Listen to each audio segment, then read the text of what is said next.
voir ici. Nous sommes avec plusieurs invités et comme vous pouvez le voir, nous sommes avec des invités de marque. Nous avons ici à côté, nous avons Serge Cham.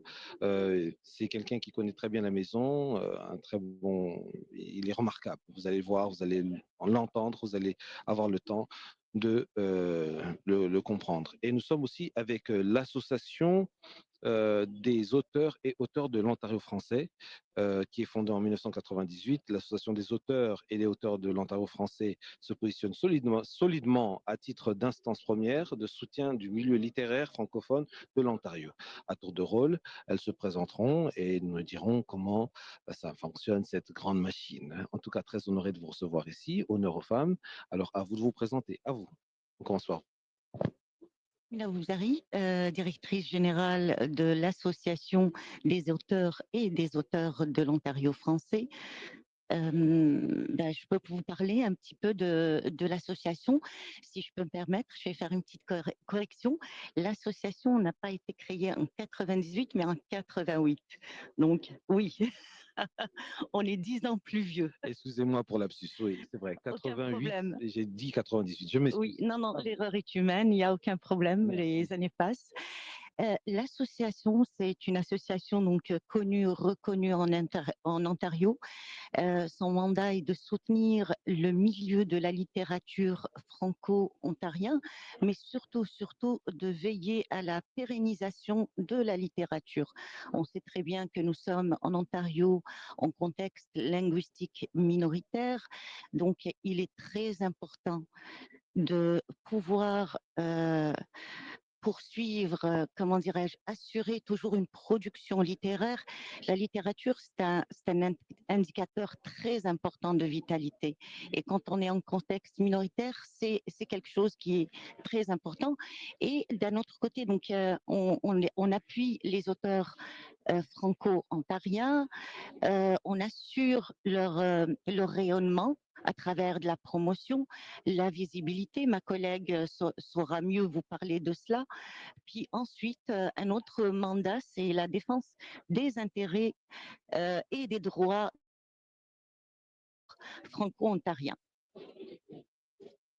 Très bien, très bonne présentation. On comprend que dedans, dans votre association, vous regroupez des poètes, des romanciers, des nouvellistes aussi, oui, dramaturges, essayistes, scénaristes, de même que des artistes qui écrivent ou illustrent des livres pour enfants. Alors là, wow. Des BDistes, jeunesse, toutes les catégories existent. D'accord. Alors, on va aller à votre cher collègue qui est juste à côté de nous. Pouvez-vous vous présenter à votre tour?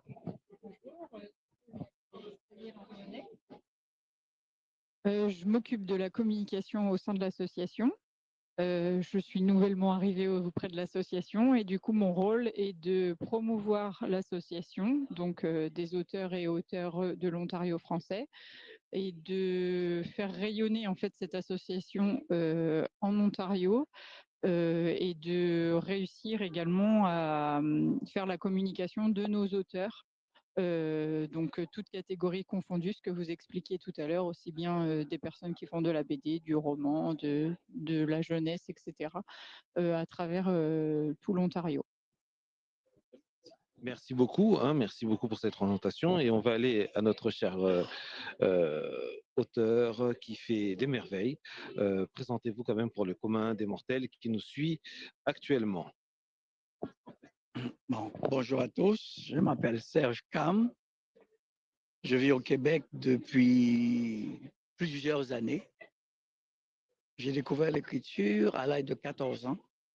C'était une façon d'interroger mon père sur le style de vie qu'il menait et qui, à mes yeux, était un petit peu inquiétant parce que c'était sa troisième tentative de, d'engagement avec une femme. Ma mère est morte, j'avais 2 ans. Il s'est remarié, sa deuxième épouse est morte. Il s'est remarié une troisième fois. Alors, à 14 ans, l'adolescence était un peu impitoyable pour la nouvelle venue dans la famille. Puis j'ai écrit mon premier texte. Quand il l'a lu, il a dit, attention, tout ne se dit pas. Donc, ça l'avait dérangé. Donc, c'était ma première expérience avec les mots. Même si je n'avais pas l'intention de faire mal, j'ai pris conscience du pouvoir des mots. Et depuis, je n'ai pas cessé d'écrire. Et quand je suis arrivé au Québec en 1970, j'ai continué d'écrire parce que c'est après l'écriture de ma première pièce de théâtre en Haïti où j'ai été confronté avec l'obscurantisme du pouvoir. J'étais menacé et en 15 jours, j'ai dû partir d'Haïti sans jamais imaginer laisser mon pays. Donc c'était une question de vie ou de mort. Puis en arrivant à Montréal, où j'avais personne pour m'accueillir, c'est la veille de mon départ qu'une tante a gribouillé sur un morceau de papier le téléphone d'un ami qu'elle avait. Quand j'ai téléphoné, il ne savait pas à qui il parlait, donc j'ai dit que je suis le neveu d'une telle. Elle dit OK. Donc elle est venue à l'aéroport et il m'a hébergé pendant 3 mois jusqu'à ce que j'aie un emploi. Donc ma vie est semée de miracles. Partir d'Haïti en 1970, atterrir à Montréal sans connaître personne, avoir la chance de refaire mes racines ici, pour moi, ça tient du miracle. Ça tient du miracle. Et l'écriture est pour moi une porte ouverte sur la liberté d'être et de se dire. Et comme nous sommes des êtres de communication, c'est le plus beau cadeau qu'on puisse se faire, retrouver le droit de parler, de se raconter. Et on a tous une histoire à raconter. Alors, ce qui reste à faire, c'est trouver les mots pour dire ce qui nous passionne et ce qui nous définit. En tout cas, merci, une très bonne présentation. Moi-même, j'avais des questions, elles sont même parties. Il a même très bien, voilà, très bien parlé, c'est vraiment très bien. Alors, quand on revient maintenant, on sait que vous travaillez vraiment de pair, ensemble, vous travaillez ensemble. Euh, allez, moi, je vais vous poser une question déjà. Qu'est-ce qui fait que depuis 1988, hein, avec le temps, allez, on va dire depuis, je peux dire, vous avez reçu un prix Trillium en 93, hein, je vois, un prix Trillium 93 et du prix de poésie Trillium en 2003. Donc, votre répertoire, il est vraiment publié la première fois en 1995. Alors, comment vous avez fait pour être quand même une référence auprès des enseignants, auprès des libraires, des diffuseurs, des journalistes et autres acteurs de la scène culturelle en Ontario français? Certainement que l'association ne fait pas ça seule. L'association, c'est un agent, un vecteur. Ce sont les auteurs qui font tout.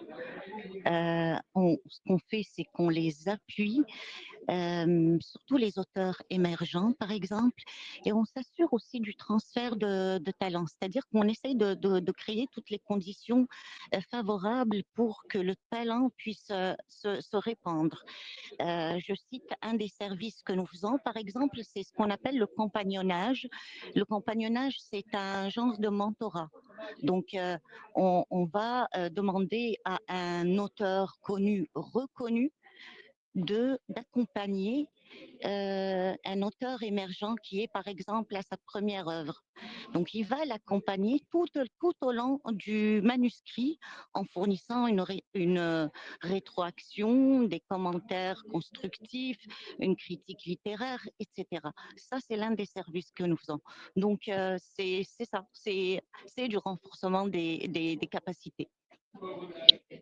Alors, j'ai une autre question, hein, écoutez-moi, avec vous tous, hein, on est là, on discute, hein, on est vraiment dans notre plateau.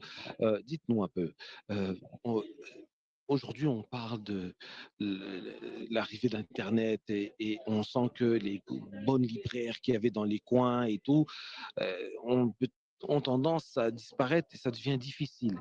Alors, comment ça se passe le monde du livre aujourd'hui avec l'intelligence artificielle qui est là, avec toutes ces histoires-là? Comment vous arrivez à pouvoir vous en sortir? Est-ce que c'est un outil pour vous ou est-ce que ça vous met en défaveur avec euh, tout ce qui se passe actuellement, quoi? Allez-y, allez-y, hein. Je pense qu'à la limite, les auteurs pourraient peut-être mieux répondre à la question est-ce qu'ils utilisent l'intelligence artificielle.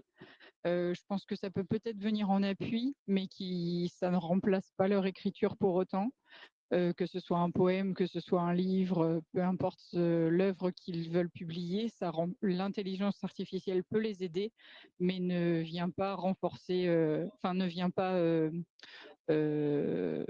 faire leur travail à la place, j'ai envie de dire. Donc voilà, et je pense que justement, aujourd'hui, on vit dans un monde où tout est numérique et du coup, je pense que c'est important de mettre les livres et de mettre les feuilles en avant et de ne pas oublier justement qu'à la base, c'est dans des livres comme ça qu'on publie avant même d'avoir du numérique. Et puis, il y a aussi des personnes, je pense, qui sont beaucoup plus attachées Mhm, à la page mhm. plutôt que d'avoir encore du numérique pour lire un livre ou des choses comme ça. On a l'impression qu'il y a une nouvelle jeunesse qui recourt à ça, à l'achat du livre physique. On le voit dans les statistiques. Est-ce que c'est un avantage aussi pour vous ou bien, voilà, comment vous le voyez? Je pense qu'un éditeur pourrait mieux répondre que nous, parce que les éditeurs, c'est leur mandat, la commercialisation du Mhm, livre. mhm. Donc, ils connaissent la dynamique beaucoup mieux que nous en tant Exact. qu'association. Le milieu du livre, c'est une chose, mais Mhm. chacun a son expertise. D'accord, d'accord. Alors, Monsieur Serge Sam, excusez-moi, une question me vient. C'est la question qui vient hein, avec l'intelligence artificielle et tout. On a l'impression que la nouvelle jeunesse, je ne sais, ça c'est une question que je me pose aussi moi-même, vraiment personnellement. La nouvelle jeunesse, elle est vraiment bourbée, saturée, en la mémoire saturée avec toutes les informations qu'ils regardent avec Internet, avec les réseaux sociaux. C'est vraiment, vraiment étouffant et on a l'impression qu'ils ont un problème de concentration, un problème de capacité parfois rédactionnelle vraiment à se concentrer, à pouvoir rédiger des livres comme vous le faites. Qu'est-ce que vous pouvez transmettre à cette génération qui a tendance un peu à se perdre? Moi, je suis entouré de jeunes. Prenez le micro. Hein. Je suis entouré de jeunes. Mhm. Et mission, c'est de continuer de consacrer du temps à ma passion. Quel que soit le type d'intelligence artificielle, des médias, peu importe, celui qui goûte à la joie d'écrire, à la joie de lire, est conquis pour la vie. Quand j'enseignais, j'accordais tous les jours 15 minutes de lecture avant chaque cours à tous mes étudiants. Et il y en a qui demandaient plus que 15 minutes. Moi, j'ai dit non, mais il y a un programme.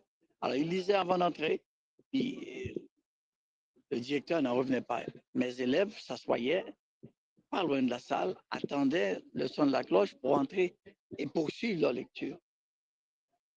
Le lundi, mardi, mercredi, jeudi, les étudiants lisaient, puis vendredi, ils écrivaient.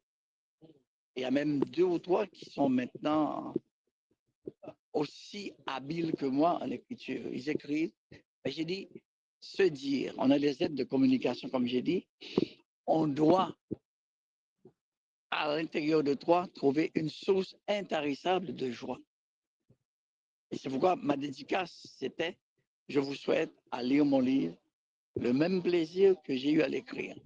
On peut, avec un instrument qu'on appelle le plaisir, mesurer la qualité d'un livre.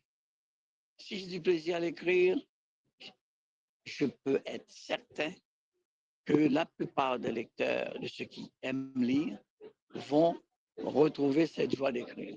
Et j'ai pris plaisir à lire certains passages à des amis. Ils riaient et riaient. Il y a certains qui pleuraient. Et ça a éveillé des souvenirs enfouis et qui ont refait surface. Lire, c'est indissociable de l'acte de vivre. Tant qu'on n'a pas découvert la joie d'écrire, la joie de lire, c'est une joie sans fin, sans nom. Et je souhaite à tous de puiser à cette source Mhm. la joie, une joie imprenable. D'accord. Alors, on revient vers vous. Aujourd'hui, nous sommes ici au Salon du Livre afro-canadien. C'est la 8e édition. Quel est le mot que vous pouvez dire pour cette 8e édition qui est en train de se dérouler sur à peu près 4 jours, c'est ça, du 23 au 26?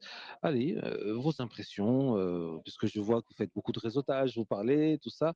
Alors, dites-nous, qu'est-ce que vous en pensez? Ben, moi, je pourrais dire que c'est la 8e édition. Écoutez, moi, j'ai assisté déjà aux premières éditions du Salon du Livre et je peux dire qu'aujourd'hui, le SLAC, le Salon du Livre afro-canadien, a su s'imposer. Il a su vraiment se tailler une place de choix et pour cause, on avait besoin de cet espace. C'est un espace rassembleur de gens de la littérature, au-delà des frontières, au-delà des couleurs. Donc, on a besoin de cet espace, définitivement. Mhm. À vous, vos impressions? Moi, c'est la première fois que je participe à ce salon parce que je suis nouvellement arrivée au Canada. Et je trouve que c'est un salon qui est très bien organisé et qui a toute sa place ici à Ottawa. Et je trouve que en fait, c'est bien de mettre en avant la francophonie, justement, de mettre nos auteurs en avant de la scène, entre guillemets, parce que justement, nous sommes en milieu minoritaire. Donc, je trouve que c'est très important qu'il y ait ce type d'événement dans notre province. Alors, je vous pose une question à vous. Puisque quand on était en train de faire nos montages, hein, on écoutait un peu certaines conversations, un peu, on écoutait un peu certaines conversations, et on sent que euh, là, je vous parle vraiment. Puisque vous êtes aussi amoureux de la lecture des livres, vous êtes amoureux de ça. D'ailleurs, il faudrait que que vous nous en parliez quand même. Alors, dites-nous, euh, vous voyez que il y a la poésie franco-ontarienne, il y a la poésie franco-maghrébine, la poésie franco-albertaine, franco-américaine, franco-franco-franco. Alors, comment vous arrivez parfois à apprécier cela ou allez, parfois même à en critiquer pour que ça devienne meilleur? Comment vous sentez cela? Comment vous réceptionnez cela? Ben, c'est un peu, je sais pas que si je vais m'aventurer dans une quelconque réponse, mais je dirais que la poésie, de manière moi, je parlerai de poésie contemporaine et je pense qu'on en a parlé avec un collègue tout à l'heure qui est auteur. Comment dirais-je? Ben, la poésie, c'est un acte de courage avant tout. C'est euh, c'est un pas quand même, c'est une activité intimiste. Le poète est sincère, il se dévoile. Mhm. C'est pas évident. Et je pense que c'est ça, c'est là, la poésie, elle permet beaucoup le rapprochement entre le lecteur et le poète. Intéressant. Ouais. Je lis la douleur d'un poète, oui, je retrouve j'identifie cette douleur-là qui existe en Hmm. moi. Oh, wow, wow. Voilà, on ne pensait pas que vous avez la réponse. Super, super. Alors à vous, madame? Oui, on se reconnaît parfois dans des poésies. Et c'est comme ça, je pense qu'on apprécie davantage telle ou telle poésie. Après, notre rôle n'est pas de critiquer, entre guillemets, tel ou tel poème. Donc, c'est vraiment de tous les aider à monter, justement, et à faire leur promotion. Mais oui, je pense qu'on est plus, on ressent plus ou moins telle ou telle poésie qui est écrite par rapport à notre ressenti, notre culture, etc. Alors, Monsieur Serge Sam, vous avez votre livre qui est ici. Il y a un livre qui est là. Vous pouvez voir, c'est entre mes mains. Je vais vous mettre ça tout de suite. Ça va vous permettre de voir un peu comment ça se passe. Voilà. On l'appelait Boss Cham. Donc voilà, vous le voyez ici, c'est ici, et il est bien représenté. Donc je sais pas, moi je me pose des questions. Excusez-moi, moi je suis un bébé, un noviste, mais j'avais entendu avant quand j'allais à l'école, on parlait de la poésie, on parlait des rimes, on parlait des proses, on parlait de toutes ces choses-là. Est-ce que c'est encore utilisé? Est-ce que vous les utilisez encore, vous? Quelles sont vos techniques, puisque on va bientôt vous laisser, puisqu'on nous fait signe que bientôt on a terminé l'interview. À vous. La poésie est partout. Je me demande que serait la vie sans la poésie. Ok. Alors, j'avais commencé à écrire en écrivant des poèmes et j'ai inclus dans ma prose de la poésie, une prose poétique. Parce qu'il y a du rythme, il y a des sons qui touchent une partie profonde en nous. Il faut qu'on puisse dire, ça me rejoint. C'est pas allier des mots, c'est mettre du rythme, mettre un peu de rêverie. Comme disait l'autre, la rêverie, c'est le dimanche de la poésie. La poésie, c'est le dimanche. Un poète disait, poète Amiel, la rêverie, c'est le dimanche de la pensée. Ça veut dire que se faire plaisir, prendre une pause, se retrouver et embellir sa vie. La poésie est partout. Moi, je la vois partout. Alors, un dernier mot, hein, puisqu'on va peut-être vous laisser. Qu'est-ce que vous pouvez dire pour le Slack et aussi votre livre, où est-ce qu'on peut le retrouver? Est-ce que vous êtes fait aussi aider par l'équipe qui est juste en face? Dites-nous. Ouais. On est dans toutes les librairies, puis on peut s'adresser à l'Association des auteurs et auteureux de l'Ontario français. Mes coordonnées sont là. Et c'est à la demande de ma fille aînée que ce livre a pu voir le jour. Elle a demandé, papa, raconte-moi l'histoire de grand-père. Je parlais tellement de mon père que ma fille m'a dit, bon, écris tout ce que tu me dis pour le décrire, pour le caractériser dans un livre. Et ça a été l'un des plus beaux cadeaux littéraires qui m'a été fait. J'ai pris 6 mois avant d'accueillir cette demande et j'ai mis 1 an pour l'écrire. Et je ris, je pleure quand je le relis. Et c'est rassurant. On l'appelait Boscap. Très bien, c'est sur ces derniers mots qu'on va terminer avec Monsieur Serge Cham, excusez-moi. Madame, on va lui repasser le micro. Alors, si par exemple, moi, j'ai besoin d'informations sur l'association, votre association, comment je peux faire? On peut tout simplement aller sur le site internet. Ça, c'est la première des démarches. Le site internet, c'est aaof.ca, donc l'association des auteurs et auteureux de l'Ontario français.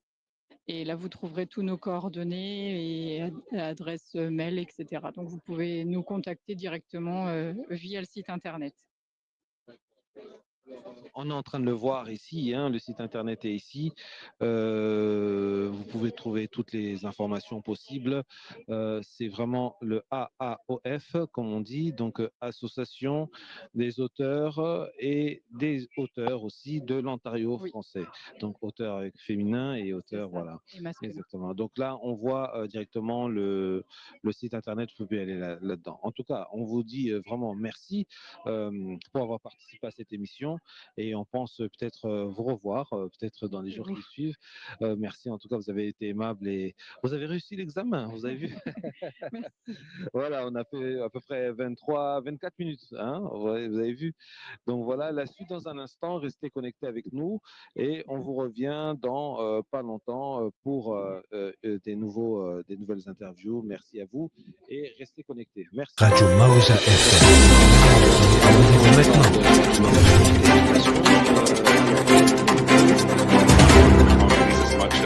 Radio Mauja FM.